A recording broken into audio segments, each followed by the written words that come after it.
when we are living in chaos. It's what a chaotic world right now. And we're living it with a lot of fear. So being able to just, put that aside, take care of our bodies, take care of our minds, take care of our spirit.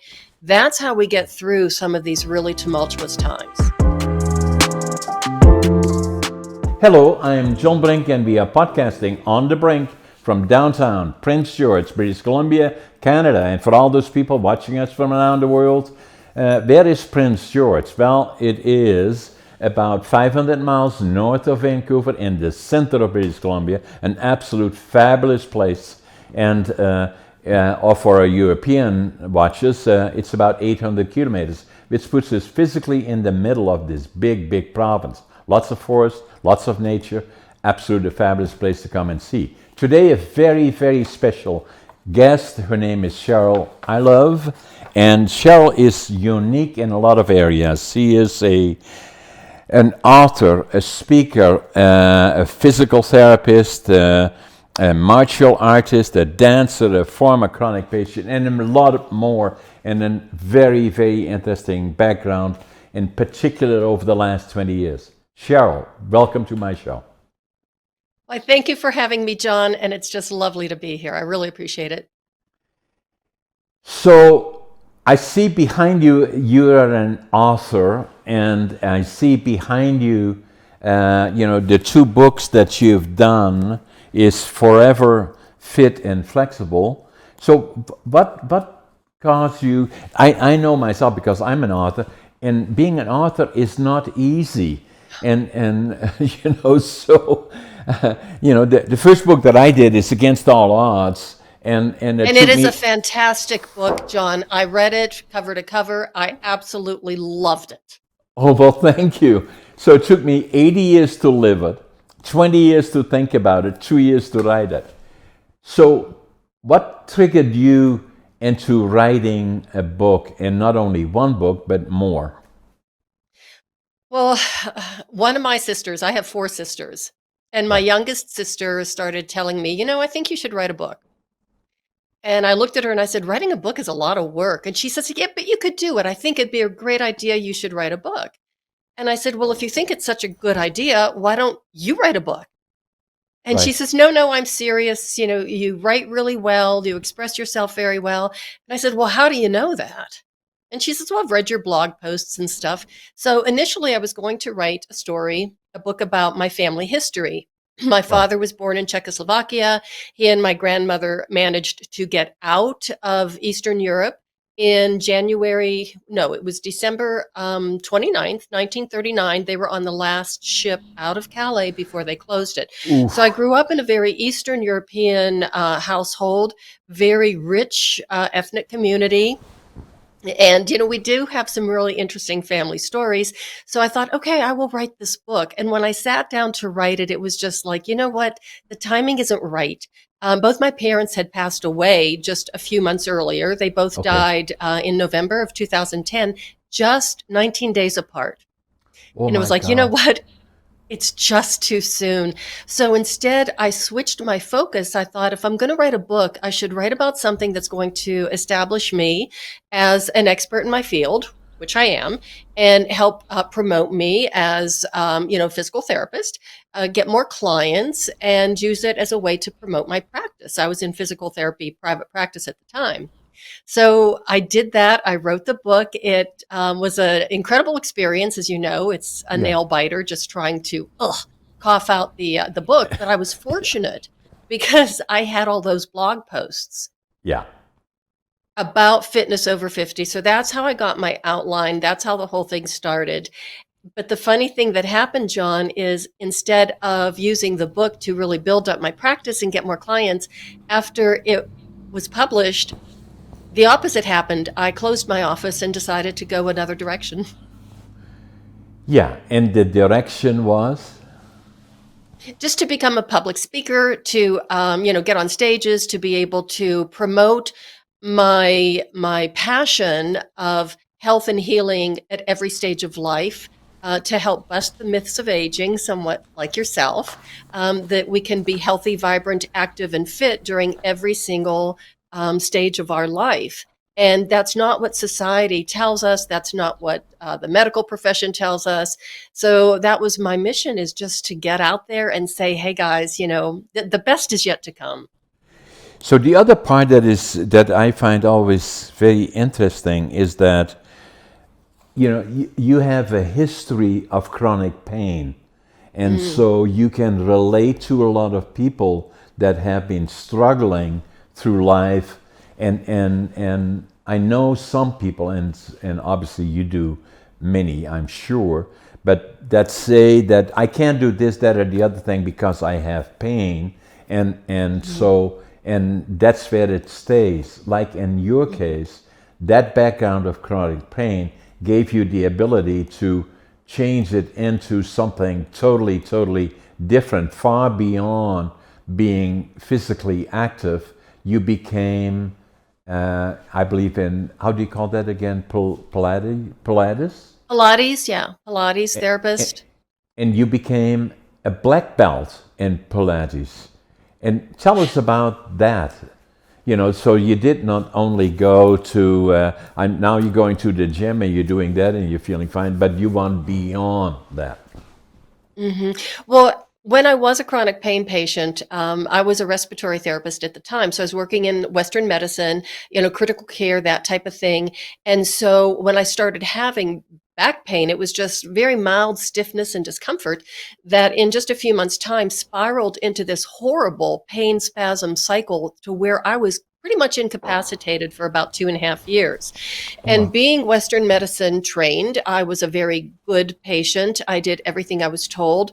I took all the medications they gave me. I went to all my doctor's appointments. I went to all my physical therapy appointments, my massage therapy appointments. I can say this now because I am a physical therapist, stupid exercises and stretches the PTs gave me. They weren't helping, but I did them anyway because I didn't know what else to do. Right. And after 2.5 years of living that life and having to, I couldn't go to my dance classes. I couldn't, go to my Pilates classes. I couldn't go skiing anymore. I couldn't do anything. I could barely work. And I had to cut my schedule way, way back until finally one of my doctors explained to me that I was never going to be able to do my laundry and my grocery shopping all in the Oh, same day because the arthritis in my spine was so severe, I would end up being bedridden. And I oof. looked at her and I was so confused. It like she was speaking a foreign language. And I said, no, no, no, you don't understand. I'm planning on going back to ballet class. She laughed in my face Yeah. and said, no, you don't understand. You are a chronic pain patient and you will always be a chronic pain patient. You will never have the life you had before, the life that you wanted. So you need to start applying for disability because you're going to need it. Oof. Can you imagine being told that? I was 36 years old. In the prime, in the prime of your life, really. Absolutely. Hmm. What So what changed? I went home and I hit rock bottom and sat there for a few days until I woke up one morning with like an epiphany. And it was like, wait a minute, this is not the life you chose. This is not the life you deserve. They are not helping you. It is your responsibility to figure this out on your own and heal yourself. So basically, that's what I did. I fired my medical team. I stopped taking the medications. I stopped doing the exercises and the stretches. And I started teaching myself how to move without pain. So I really um, worked on my awareness, on how I moved, when I would exacerbate my pain, what would alleviate my pain. And the only thing I added, John, on top of all of that was I added acupuncture. And it was the first time in my life I ever did any kind of alternative medicine. And I Exactly. was just really uncomfortable because I thought, I'm medically trained in Western medicine. For me Right. to go to an acupuncturist was like going to, in my opinion, back then, was like Yeah. voodoo. Yeah. But you know what? I did my diligence. I really paid attention to myself. And in 9 months later, I was pain free.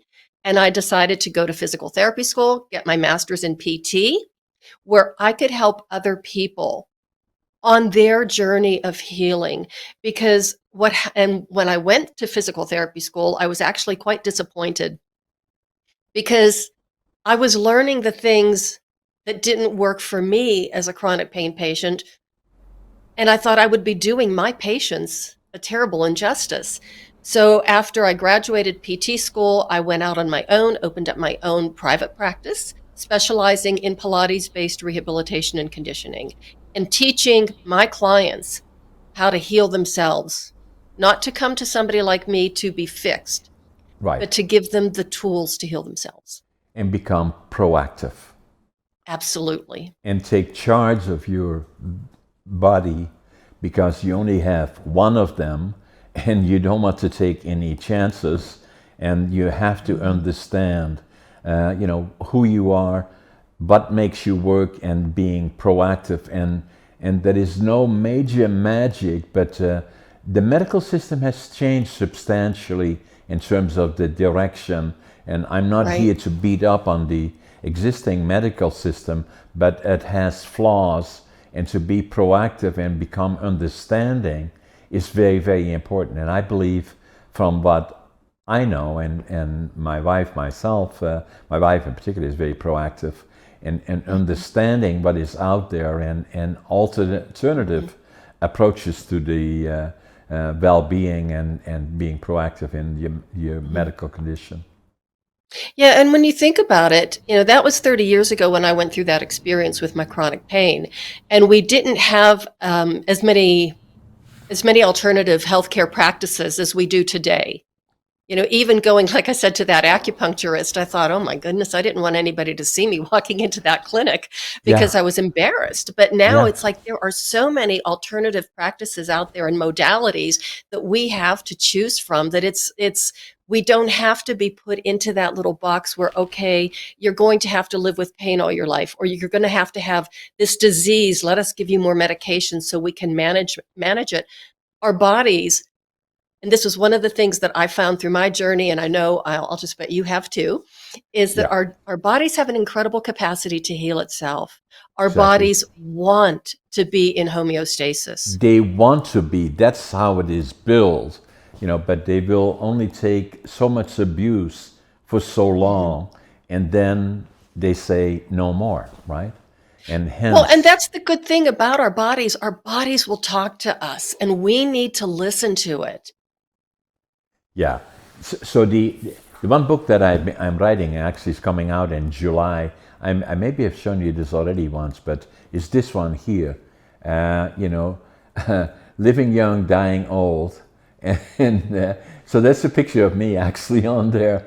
And so I'm going to send you a copy of it once it comes out in July. So we now, and you can relate to this. I'll be go through it. So we were still working on the cover. We got it now. This will become the cover, and then we are getting to the point that we are in the final editing stages, and it will be Hmm. printed in June, July. So it will come out late July, and so it's just like kind of giving birth to something very dear and precious. So we're making sure that all the details are right, and the pictures are right, and all of the sizes and all of that. But it's a very, very exciting process. It is an exciting process. It's also kind of terrifying in some ways, but I absolutely love the book. I love the cover so much. I just, you know, putting yourself out there. So you truly do embody that, let's just bust the myths of aging. Let's punch Father Time in the face. Let's Right. tell the naysayers to be quiet, mind their own business, and go away, and let us live our lives. And I just love that picture. Best Yeah. book cover ever. And the other part about it, Cheryl, is that in particular in not beating up on the U.S. politicians a lot of times, but we are all part and parcel of North America and of the world, and in the United States is the leading democratic government in the world, has been giving leadership in that area for the last 250 years, and a little bit scary of Trump right now, be very frank with you. But that in Mhm. being said, is that it is a time in which the political side of the world is somewhat in turmoil, and so yeah, you know, And that impacts our health and our well being. So I'm glad you did bring that up, because when we are living in chaos, it's what a chaotic world right now.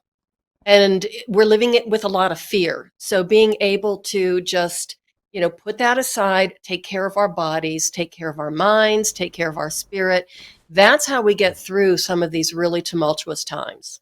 In the other parts which are interesting in your life as well as in mine, for me, a lot of this started after I was 60.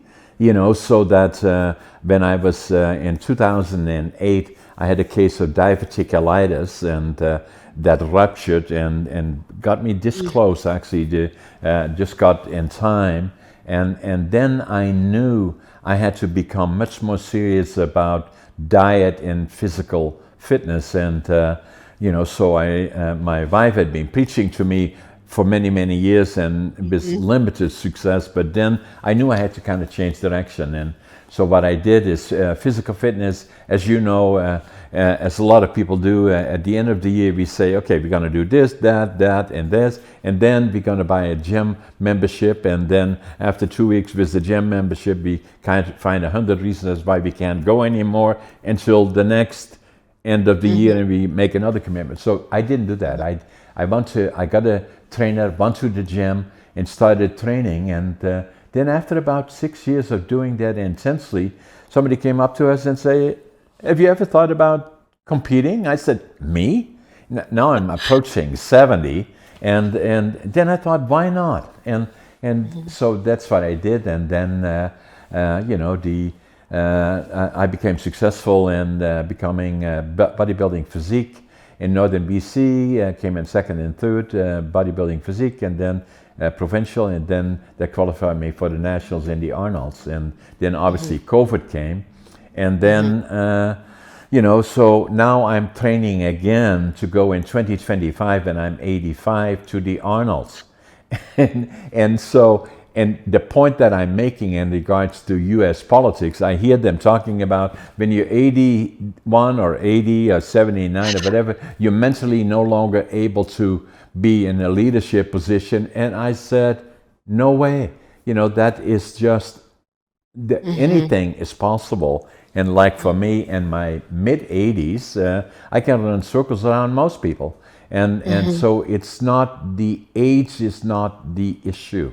That's just a number. It's the quality of life that counts in fitness. And it's available to all those that are informed of, and you don't have to become an Olympian or a black belt in Pilates, or for me, a bodybuilder. At least walk 20 minutes a day or half an hour a day, and already you will see gradually changing, in your physical fitness. Also, but we do, I'm mainly a plant-based food, and I stay away from the center aisles of a grocery store where most of the processed foods are, and I have no idea what is in them, so I don't go there. So we stay mainly on the outside and doing those kind of things. Get enough sleep, for one, sugar issues, and all the information is accessible to anybody to improve the quality of life, Absolutely. And I'm glad you brought that, the incident with the diverticulitis. I think that oftentimes it takes something like that, one of those, head smacking moments, or an epiphany, or, something that is so scary. It's like, okay, this is a wake up call. I've got to take charge of my own life. And I love the fact that you got so into bodybuilding that you started competing. And I have to tell you, and I want to share this with your listeners, because in case they haven't read your books yet, they really need to, because it was the one book when you were talking about, I'm paraphrasing here, but you were getting ready for a competition. And you're like, there I was at the age of 70, oiled up like a Thanksgiving turkey. I laughed so hard I almost fell off my chair. Yeah. And this was for me quite an experience, Well, you put me right there in that situation with you, and I just could not stop laughing, because that's a very strange situation to be in, that there you are at the age of 70 wearing just shorts, and that was it. Yeah, they're very tiny little things. And then actually what happened the night before is that, so there I'm going to compete. It's all in front of probably 600 or 700 people out of my community that all know me already as a respected businessman, and and in these little briefs, the night before you get tanned, and then so the tanning process is interesting because there are about 3 ladies or so that do the tanning, and they do it for females and males. And then it is very routine process. They walk you through there. So then I walked in there, and then they said, "Did you bring the sock?" I said, "How do you mean the sock?" "I have 2 socks." No, the sock for. I said, "Ooh." So, and then from there and then, obviously the following day, then there you're standing, you get oiled again, and then you're standing there in front, and then after the first go around. Then when I came in second in bodybuilding, third in physique, then to the provincials, much bigger. There must have been 250 athletes. Everybody that was there, male and female, belonged there. They had spent, and you know how it goes with Pilates and all the other things, that these people are dedicated.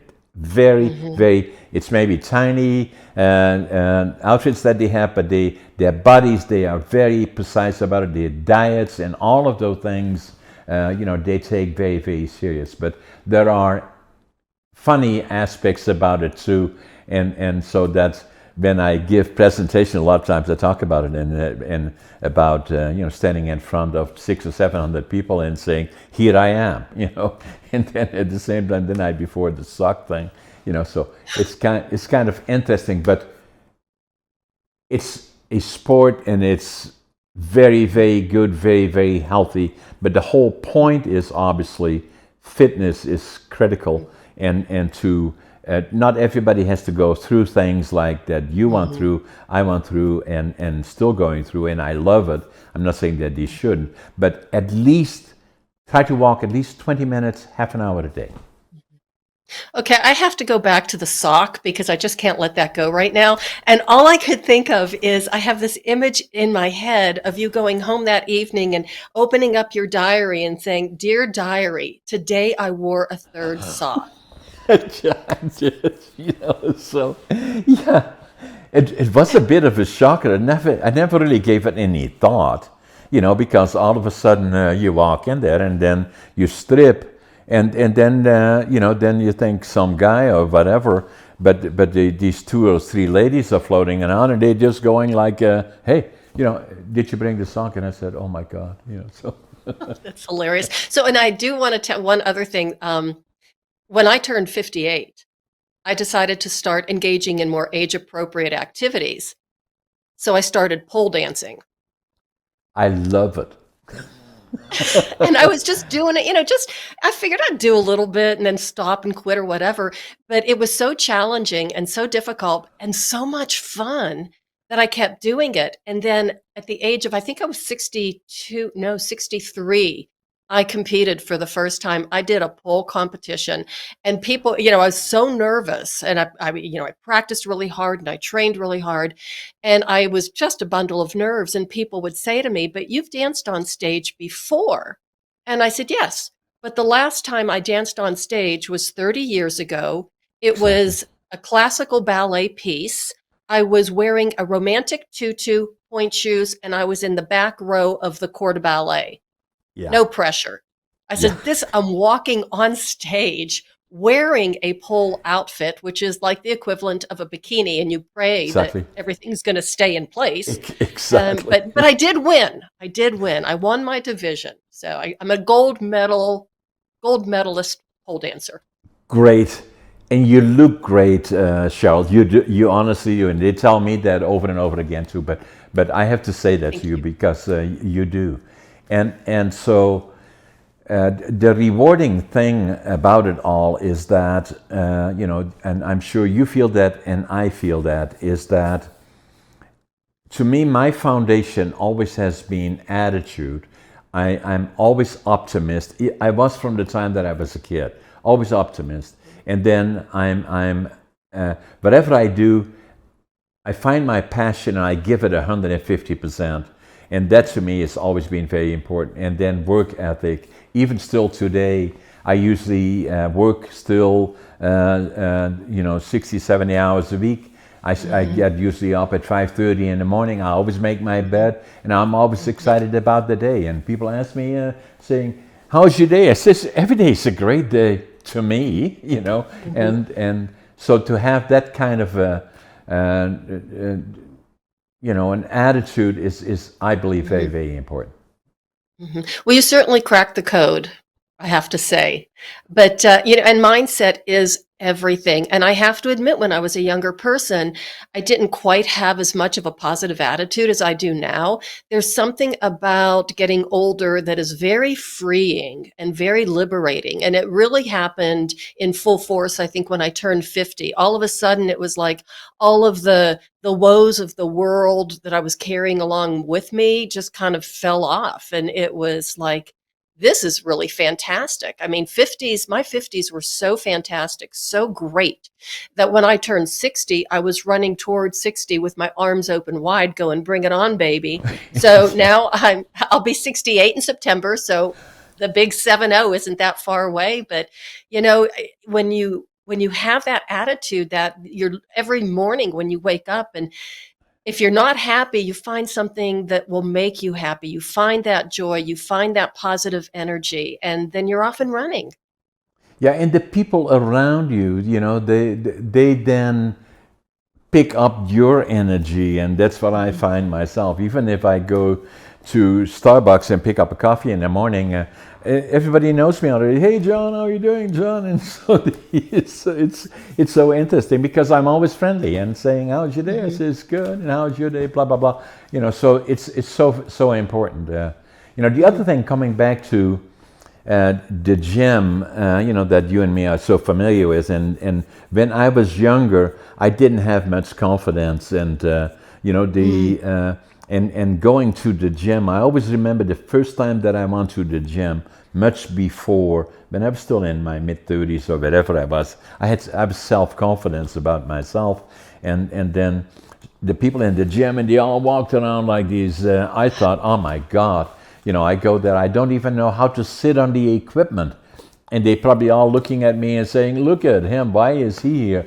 Which is not the case, but once you get beyond that, is that everybody is in the same situation and usually appreciate what you're trying to do, and for that and are supportive. The other part that I find unique about you, Cheryl, you're a very good communicator.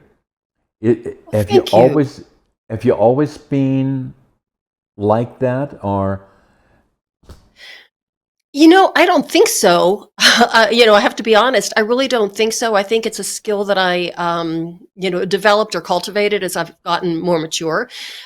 Notice I didn't say older, more mature. No, yeah. But I do believe that in my first career, my previous career, as I said, I was a respiratory therapist. So I worked in critical care, worked with a lot of people who were really horribly sick and, scared, frightened.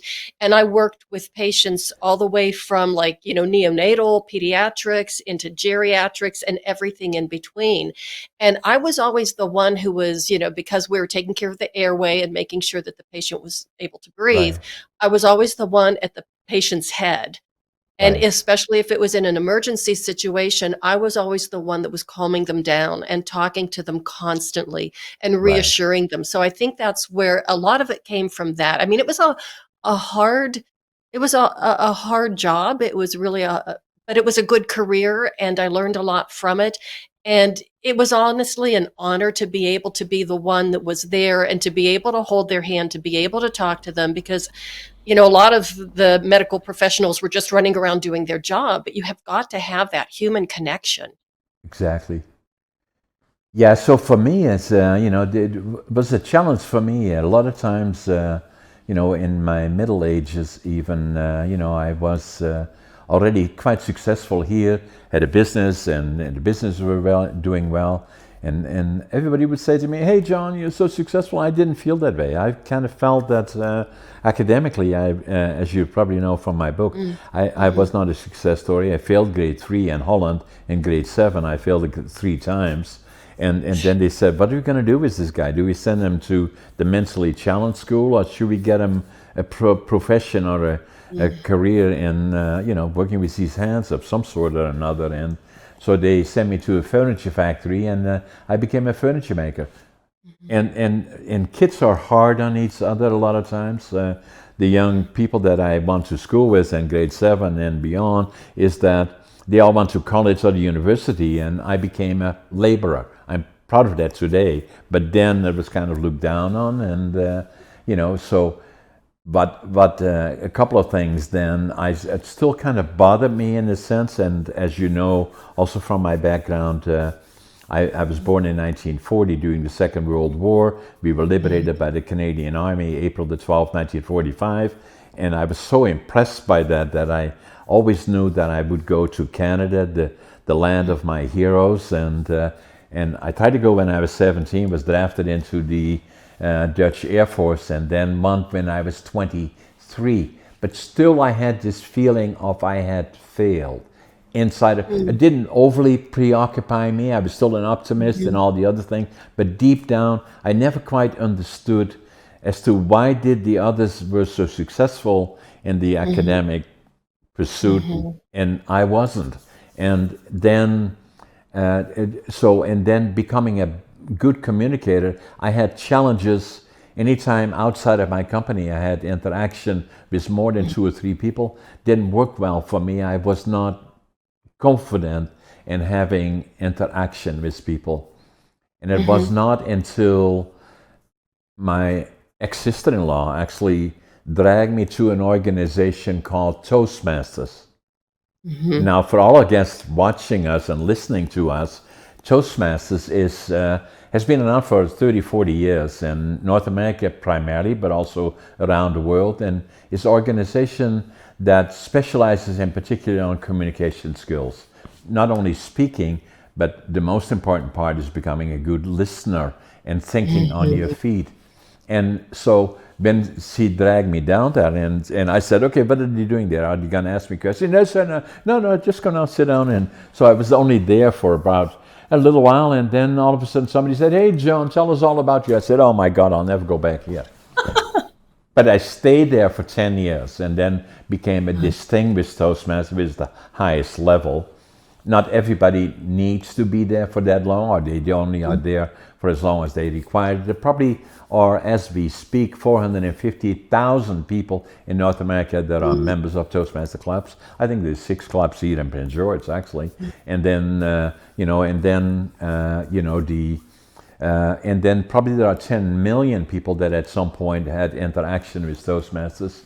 And but of all of them, probably less than 0.5% of them goes to the level of DTM by choice. For me, it was very, very important. So I did that, and it changed my life. So the things that changed my life in particular was, the liberation, April the 12th, 1945, that I knew from that time forward, at 5 years old, I would go to the land of my heroes, Canada.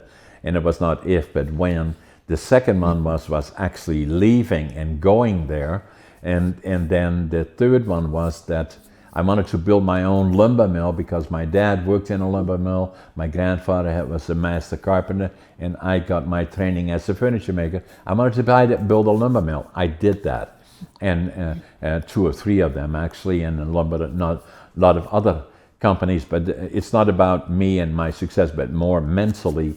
But then, so Toastmasters helped me from 1990 to 2000 to become much more confident in terms of communications. I always was a good writer, but not a good speaker. So I developed that through that and became a keynote speaker and presenter, as you are, in numerous venues, and still do that today. And obviously can do that on Podmatch and podcasting, as we also do. The other part that had an effect on me happened in January of 1997.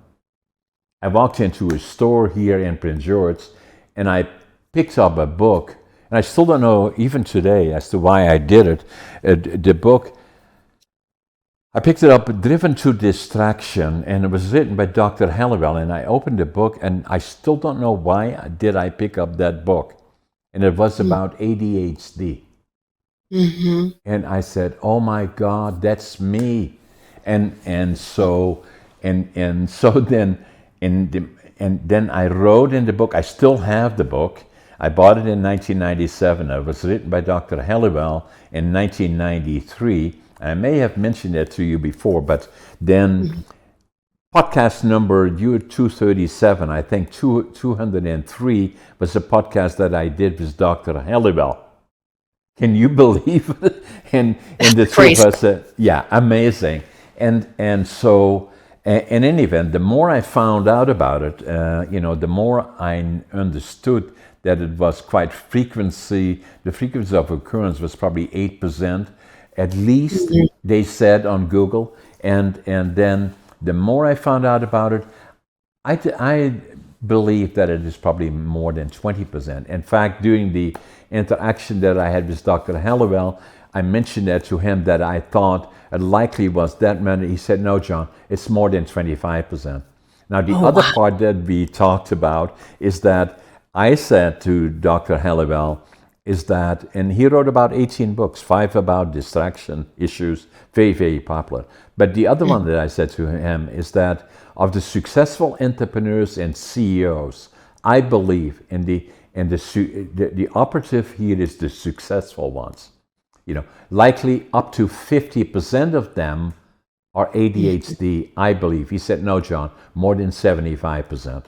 And I agree with him. So between those issues, going to Mm-hmm. Canada, building my own mill, doing all those other things, then ADHD, and now I was already 67, so then, it took me 5 years before I went to my own doc that was a personal friend. And by then I had looked at, because I still thought the mental suggestions of ADHD, and now Mm-hmm. I knew enough about it that I didn't think that was the issue. It's a superpower. And so Mm-hmm. as I went to my doc, and then he said, "Why are you here?" I said, "I think I got ADHD." And so, we did our thing, and yes, I do. And then I wrote a book about it, and here's the book, ADHD. I read that um, one too. yeah, did you like it? Yeah, I did. and I did. Actually, I shared a lot of the book with some friends of mine at the dojo, going to it in my martial yeah, arts class. And I had the room kind of mesmerized. And actually, 3 people said, "I think I want ADHD. That would really help me." And I just started to laugh. And I said, "It is this gentleman's superpower."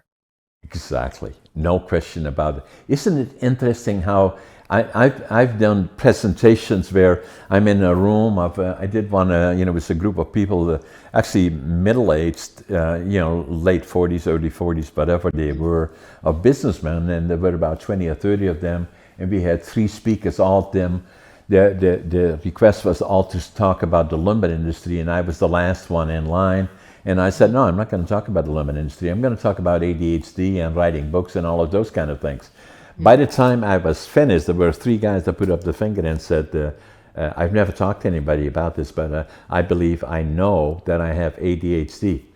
In fact, by the time I'm finished giving presentations, I don't do them all about ADHD, about all kinds of other issues I speak about, is that, by the time I'm finished about talking about my section about ADHD, a lot of people in the room said, "Damn, I wish I had it too." I have to go back though with your story, which is just so fascinating anyway. But the fact that you failed the 3rd grade and you failed the 7th grade, 3 times, and you're actually a mathematical genius. Maybe not, you're very, very good with numbers, and you were always good with numbers. And I find it fascinating that nobody picked up on that. Yeah. Then Isn't on that the strange? Yeah, and I think it's such a good comment, Cheryl, because if I look, why do I feel so strongly about ADHD? Why do I feel so strongly about telling people, finding your passion, living the dream? That's another book that I wrote. Why do I feel so strong about that and of opportunity? Is that if I look back And from the time I was 13, and that they said you failed again, and I had to go home to my dad, and again they looked at it and said he failed again, and saying, okay, well, that's the end of that, so we're gonna have to find him a job. I always remember it was on a Friday that and my parents were beautiful people. That on a Friday the kids were gonna be off for a month, and I went with my dad to the clothing store where he had a friend, that opened the store because I needed 3 sets of coveralls. They found me a job working in a furniture factory, but I was still physically so small. They didn't have, at 13, they didn't have coveralls, so I had the ones you had to roll them up several times, and the crotch was hanging by my knees. That is modern today, but it wasn't then. And so, but if I look back at saying that when I was diagnosed, I was 62. So for 50 years, virtually, I was, in my mind, was that feeling, semi-feeling of failure. So that it didn't overly, fortunately, preoccupy me, but it was always there. And it was only by coincidence that I got involved with Toastmasters, and it unlocked me because I know I'm a very good speaker, a very popular speaker and presenter. And then the other part, obviously, was writing books and then doing podcasts and all of those kind of things and podcasting. But it wasn't until those kind of things happened, and then the Toastmasters, and then finding out about ADHD, that again, somewhat by coincidence, I walked into the store, I found the book. I still have it today, where the book Driven to Distraction. In 1997, I picked it up, talked to Dr. Halliwell about it, wrote in the book then, January 1997. Now I finally know in Dutch who I am. But for 50 years, I had that question in my mind, why? Why could I not do that, then? And it was not for, and that's why I feel so strongly about it, speaking about it, writing about it, and being very, very open about it in terms of, that's who I was. And if I can only change 1, 2, 3, 4 people, whatever it is, and help their lives, making it easy and making them understand, that ADHD is not a liability. It can, if you understand it, it becomes an asset. And, and the same with self-confidence, is that everybody is unique. And that's what I say to young people. Do not get preoccupied about, this is not quite right, that is not quite right. About, you are unique and you are special. One thing I want to highlight, because I think it's really important for the listeners to understand too, when you kept hearing that, just imagine that. He failed again. When you said it, I saw those words like in red neon light. And that is just seared in your brain. I mean, our brain is always listening and taking in the information that it hears. It doesn't judge whether it's right or wrong, true or false. It just records it. And that was the same thing when I kept being told I was a chronic pain patient. And it was like that label, and I became that chronic pain patient. And it wasn't until I said, no, this isn't my life, this isn't going to be me, I was able to heal myself. And it was Well, that they same told thing. you that there was no hope for you. Yes. Yes. Yeah, get ready for much worse. Yes. Yeah, this That is was just the it. beginning. You're going to be incapacitated. Yeah. Exactly. So be very, very careful, everybody out there. If somebody puts a label on you, don't take it on. Exactly. Just don't take it on. Don't let And anybody else. that's what you did, Cheryl, and the success is obvious. And then in my case, that I knew now then, when I was 23 years old, I knew, although I was already successful in Holland, even with all of that. And in Holland, a lot of times the first question is always, okay, where are your diplomas? Well, I didn't have any. So I kind of thought I would have no future, but I would have had a future. But I told myself I can do it. I can be as good as everybody else. I have to start brand new from the start. And the way to do that is move to the land of my heroes and my dream, to Canada, and then start with nothing. I had one suitcase when I came here, and in the suitcase I had 3 books, 2 sets of clothes, and I took $150. Couldn't speak the language, didn't know a soul, didn't have a job. And I flew into Montreal, took the train across Canada from Montreal to Vancouver. Fortunately, went to the immigration office. There was a German fellow there, and I could speak some German. I told him what I wanted to do. He said, John, Prince George, that's where you have to go. It's a boomtown. That's where all the sawmills are being built and all the other things. So I came off the bus here, and I've been here now for 6 years. I can still see the Greyhound station a couple of blocks away from here. Came off there with my suitcase, my 3 books, my 2 sets of clothes. I counted my money at least 3 times. I had $25.47 and no job. And so I started piling lumber in a little mill here that same evening. And my European clothes, gray pants, black jacket, under jacket, a tie, white shirt, that's what I had on. And all the people in the mill came down and say, you have to look at this crazy guy piling lumber on the green chain. But what they didn't understand is that I was building my mill. Mm-hmm. It was not if it would happen, it couldn't happen quick enough. So, so I was in a hurry. That's where I'm going, there's no question about it. I love the synchronicity of you, with your bag with the clothes and the 2 books that you had, 2 3. or 3. You Yeah, had 3 books. And look at you now. You have 3 books working on your 4th. Don't you just correct. love that? Yeah, amazing. Mhm. And the key is that everything is possible. And believe in yourself. And that's why I'm saying again and again to young people is that do not get preoccupied how you look, and that's not quite right. You are unique as an individual. Opportunities are plenty there. Work always on the same set that I use is attitude, passion, work ethic. You follow that, and then what will follow is success. Absolutely. And this is a little off the subject, but when you were talking about, Holland and everything, I just remembered, if I remember correctly, I think today is actually the anniversary of Holland being liberated. Yes, that it was April the 12th or 13th, and that you're very close to it. I believe today it is, what day is it today? April The 12th. 12th. You are absolutely correct.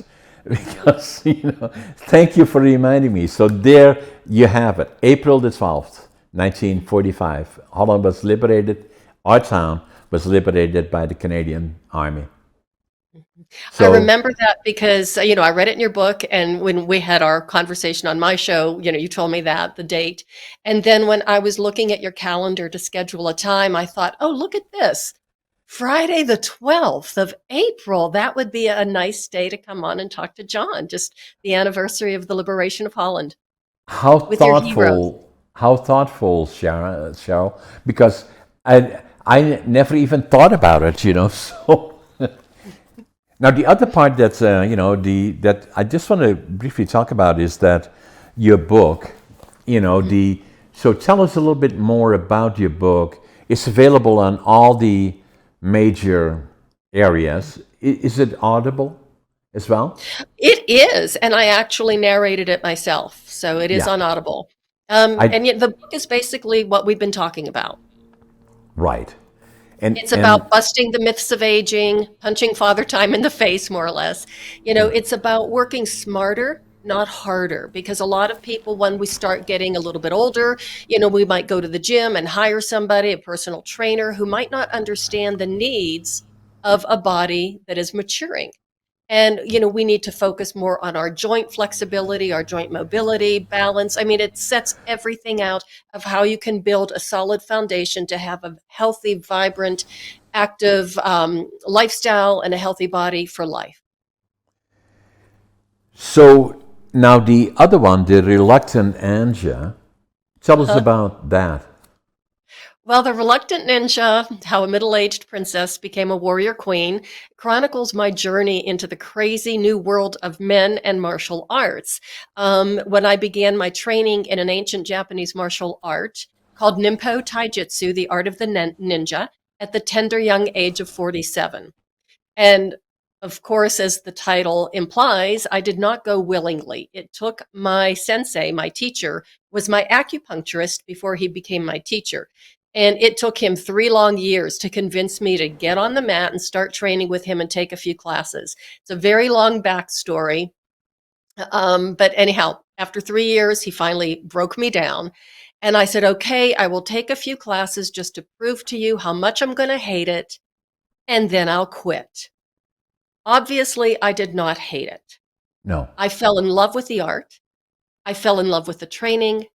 And I really fell in love with a sense of strength and empowerment that I got through training. And 10 years later, I became my teacher's first female black belt. In 20 years of teaching, he never had a woman achieve such a high rank. And since that time, another 10 years, so it's been 20 years since I got my black belt. Since that time, only one other woman has done it, and she's 30 years younger than me and has since quit the dojo. I'm still training 3 times a week. I'm Oh my still, God. teaching men and women, the newer students, and I'm working on my next belt level. So you have a very busy life as well, just like I do. What you say to me is that, say, hey, John, you're writing all these books and, and then you have these companies and you're doing podcasting and all of that kind of stuff. How do you do it? I say ADHD. That's how I do it. I think I have a little bit of it. I might. I love being busy, and I like, in particular, the thing that I find about podcasting interesting is, and I'm like you, I do a lot of keynote presentations, not as many as I used to do, but I love to do them. The problem with me is that it's usually further away out of the region, and then it takes usually 1 or 2 days. And sometimes I have difficulty doing. If it is special, I do, but not for the money side, but simply because I believe in whatever group I'm speaking to or interacting with. Is that what I found is that podcasting, in particular, is so new still, really. And when I became involved first in blogging. And then the next phase was before COVID. I got involved with the local television provider and did sessions from the region and interviews and a form of podcasting, if you wish. And then all of a sudden COVID happened, and then saying, what do we do now? And I had an apartment here in Prince George and a house and all the other things, and saying, well, maybe what we have to do is turn it into a studio and then do podcasting from here. So we did that, but mainly in the region. And then the next thing I said, well, I also have an apartment in Vancouver, maybe because we're kind of running out of people. And then maybe the Vancouver area, maybe I'll set up a studio there. And then we started looking at virtual and saying that obviously all the major media, CNN and on, all those other ones are using virtual television, really, and have as many as 2 or 3. And initially it was kind of hiccups here and there all the time, not anymore. And it's saying, well, maybe we should do virtual. And so obviously that's what we're doing now. We have good equipment, making sure that is, and I find it amazing because all of a sudden PodMatch, we are a member of them, and they match us up with candidates from all around the world. And then as you and me are sitting here interacting, we already know that up to tens of thousands of people will be watching us. So I can not, in terms of an audience, even come close to. I still like doing keynotes and all these things, but interactive with similar-minded people in the world, I could not. There's nothing that compares to it, and it feels like, Cheryl, that we are sitting in the same room and interacting, and all the while having all the rest of the world kind of watching us all along. And I think it's still on its early infancy. It's still growing and further expanding.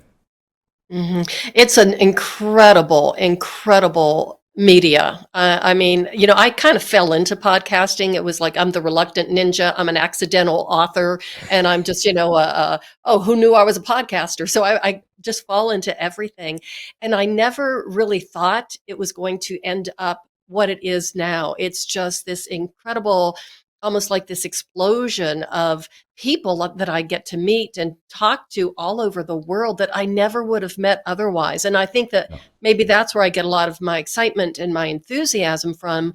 Sometimes it's a lot of hard work, but then once I log on and I start talking to people, it's like, I would have missed the opportunity to meet you and Right. to hear your wonderful story about being oiled up and have the third sock. I mean, my life is so much richer for that. Yeah. And so, and then the other benefit that we both have, and I'm not blowing my own horn or bragging about, I know I'm a good communicator, and this has helped me in that process. So are you. And then, I know I have an interesting story, and having had the benefits, really, and I call it benefits, although at the time it were challenges, and the same applies to you, that I can now share with others that are maybe being exposed to similar situations, and I can at least share with them my journey and other people's journeys that will be helpful to them. So I believe that's immensely rewarding as far as I'm concerned. It really is. Yeah, I never would have imagined that I would get this much satisfaction and benefit and personal growth out of doing podcasts. Cheryl, it was a pleasure to have and interact again with you. And let's make sure we stay in touch. And when this one comes out Absolutely. in August, I'm going to make sure that you get a signed copy of it when we get it out. Well, not only do I want a signed copy, which I would really appreciate, and I cannot wait to read it, I would really love for you to come back on my show and talk about the book once it's published.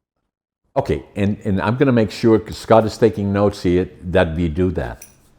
Okay, Cheryl, great. And I have Scott's email number, or his email, so he can run, but he can't hide. I know how to get hold of him. Sounds good, Cheryl. You take care. You Thanks too. Have a again. wonderful day. You too. Bye-bye.